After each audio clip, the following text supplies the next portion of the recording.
और फिर आपको बता दें कि आज थोड़ी देर के बाद या देर रात तक प्रधानमंत्री मोदी राष्ट्रपति पुतिन से बात कर सकते हैं। इस बीच प्रधानमंत्री आवास पर कैबिनेट कमेटी ऑन सिक्योरिटी की बैठक भी चल रही है। प्रधानमंत्री मोदी यूक्रेन संकट पर इस हाई लेवल मीटिंग को कन्वीन कर रहे हैं। उसकी तस्वीरें अब आप देख सकते हैं।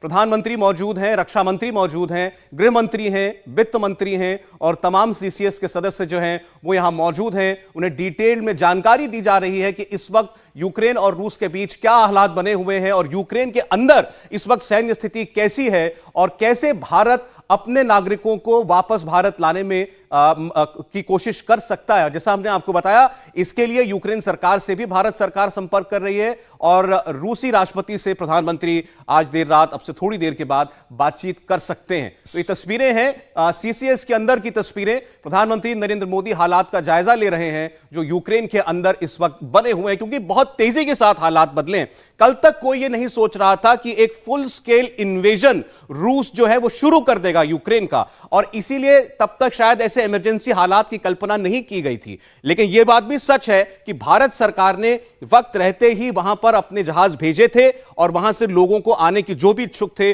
उनको लाने की प्रक्रिया को शुरू कर दिया था। लेकिन तब बहुत से ऐसे लोग यूक्रेन में भी थे मौजूद, भारतीय मूल के, जिनको लगता था कि शायद हालात इतने नहीं बिगड़ेंगे। लेकिन आज अचानक सुबह 5 बजे के बाद से जो हालात यूक्रेन के अंदर बने हैं, और अब स्थिति यह हो गई है कि राजधानी कीव कभी भी रूसी कंट्रोल में जा सकती है। तब अब देखना यह होगा कि ऐसी फुल फ्लेज्ड युद्ध की जंग की स्थिति में कैसे वहां से अपने नागरिकों को वापस लाया जाए। और दूसरी बात, जैसे दुनिया के बड़े बड़े देश जो हैं वो भारत की ओर भी देख रहे हैं कि भारत इस संकट में क्या भूमिका अदा कर सकता है। आज यूक्रेन के राजदूत ने खुलकर मोदी जी कहकर अपील की। उन्होंने कहा कि मैं विनती कर रहा हूं कि मोदी जी रूस के राष्ट्रपति से बात करें, क्योंकि दुनिया के चुनिंदा नेताओं में वो शामिल हैं जिनकी बात पुतिन सुनते हैं, तो अपने इन्फ्लुएंस का इस्तेमाल करके वो इस संकट का समाधान निकालें। उन्होंने बात की। और केवल यूक्रेन ने भारत से मदद नहीं मांगी, आपको बता दें यूरोपियन यूनियन ने भी भारत से ये कहा है कि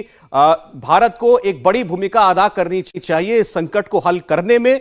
अब यह फैसला प्रधानमंत्री को करना है कि भारत इस संकट में क्या भूमिका देखता है। लेकिन पहली प्राथमिकता, जैसे हमने आपको बताया, यही है कि अपने किसी भी नागरिक के ऊपर कोई संकट वहां पर भारत नहीं देख पाएगा। इसीलिए उन लोगों को सुरक्षित जगहों पर पहुंचाया जाए। देवेंद्र पाराशर अभी आपको बता रहे थे कि लैंड रूट से वापस उनको लाने की तैयारी है। बिल्कुल, इस बारे में अपडेट भी आपको देना चाहूंगी। जिस तरीके से एमईए के पूरे हालात पर नजर है, इसलिए आज जब जो इंडियन स्टूडेंट्स थे वो यूक्रेन की एम्बेसी के बाहर, जब यूक्रेन की इंडियन एम्बेसी जो है कीव में भी जो एम्बेसी है, जब सारे स्टूडेंट्स वहां पहुंचे तो उनको एक सेफ प्रेमाइसेस दिया गया उसी एम्बेसी के अंदर। और अभी का फिलहाल लेटेस्ट अपडेट यही है कि कोई भी ऐसा स्टूडेंट नहीं है जो एम्बेसी के बाहर हो, क्योंकि उन्हें एक सेफ प्रेमाइसेस दिया जा चुका है। और जो देवेंद्र जिस बारे में अपडेट दे रहे थे कि यहां एमईए की तरफ से पूरी तरह से क्लोजली मॉनिटर किया जा रहा है कीव, यूक्रेन, और साथ ही जो हालात वहां पर बने हुए हैं, जो सिचुएशंस हैं, किस तरीके से बाय रूट जो एम्बेसी है हंगरी में, इंडियन एम्बेसी है हंगरी में, वो बॉर्डर रास्ते के जरिए उन स्टूडेंट्स को डिस्पैच करने की कोशिश कर रही है, ताकि अब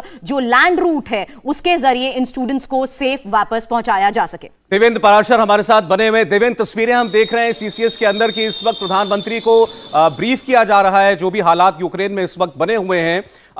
आपने बताया कि अपने नागरिकों को तो भारत वापस लाना ही पहली प्राथमिकता है जरूर, उसके अलावा इस संकट में भारत की एक अहम भूमिका भी होगी। क्या हो सकती है ये भूमिका?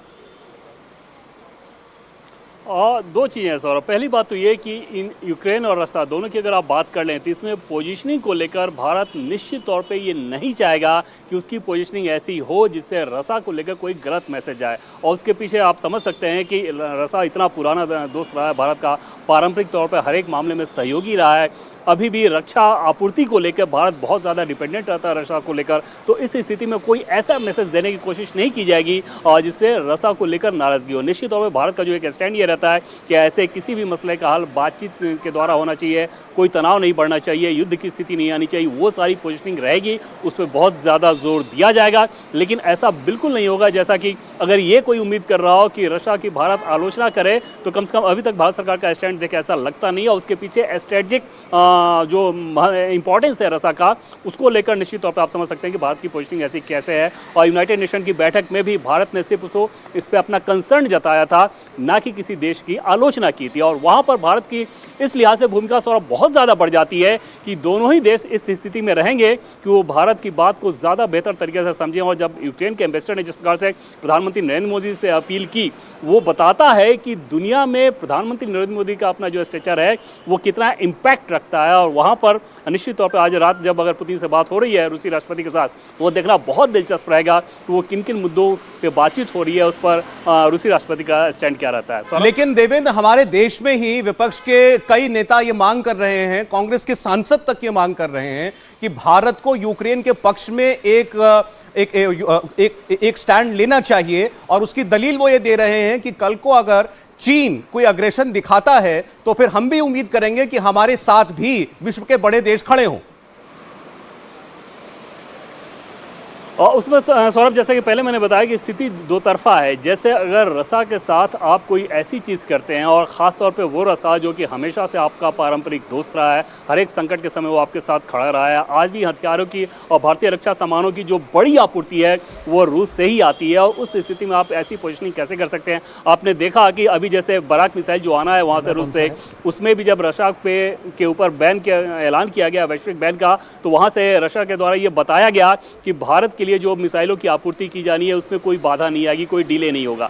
तो ये बताता है कि ये स्ट्रेटजिक इंपॉर्टेंस किस प्रकार का है, और इसमें डिप्लोमेसी उसी हिसाब से आपको करनी होगी, और ना कि देश में किसी पॉलिटिकल प्रेशर के आधार पर कि आप कोई पोजीशनिंग कर लें। और आपने पहले भी देखा होगा कि इजराइल फिलिस्तीन के मसले पे भी ऐसी चीज़ें कही जाती रही हैं, कुछ वैसी ही स्थिति उभरती हुई दिख रही है। हालांकि भारत की तरफ से लगातार इस बात को लेकर कोशिश ये की जाएगी कि दोनों ही पक्षों को ये बताया जाए कि मामले का जो हल है वो शांतिपूर्ण तरीके से निकाला जाए, ना कि भारत किसी एक पक्ष के साथ खड़ा नजर आएगा। सौरभ, देवेंद्र, एक पहलू और है, जैसा कि ये संकट है इसका वैश्विक असर देखने को मिल रहा है।